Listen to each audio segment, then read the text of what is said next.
Title: The Drum That Loved the Moon. Long ago, in the ancient kingdom of Ilari, where the baobab trees whispered secrets to the wind and the river Oise shimmered like silver at dawn, there lived a prince named Adeoba and a maiden called Zainabu. Adeoba was the son of a powerful Yoruba king, born into royalty and destiny. Zainabu was the daughter of a humble Hausa leather worker who had journeyed south with his people during the Harmattan season.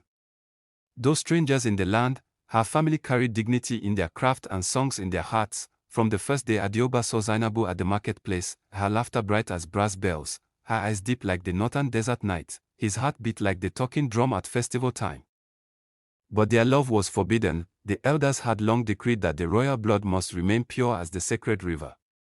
The prince was promised to a noblewoman from a neighboring kingdom to seal an alliance.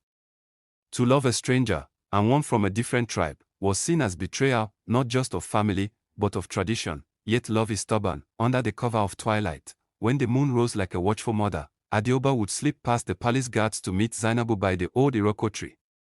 There, they shared roasted corn and whispered dreams of a kingdom where tribe did not matter and love was not chained by fear. "I will build you a house beside the river," Adeoba would say.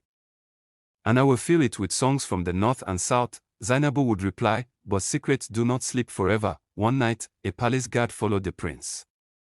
By dawn, the king knew. Thunder shook the palace halls as the king's voice roared like a storm. "You would trade your crown for a girl?" he demanded. Adeoba stood tall. "I would trade my crown for peace between our people." The council of elders gathered. Some called for Zainabu's banishment. Others demanded the prince be stripped of his title, but before judgment could be passed, something strange happened. The river Oise overflowed its banks for the first time in generations. The talking drum in the palace courtyard split in two without being touched. The chief priest declared it a sign from the ancestors. "The ancestors are displeased," he said.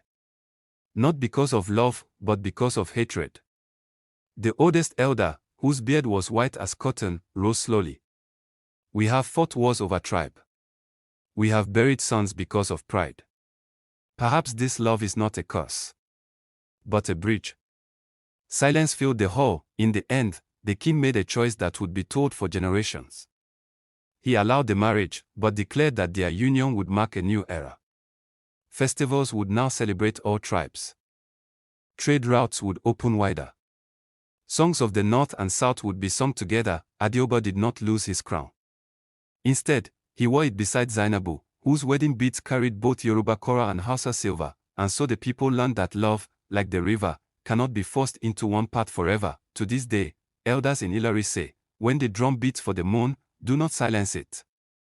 For even the sky and the earth, though different, were meant to meet at the horizon." Crescent moon sparkles.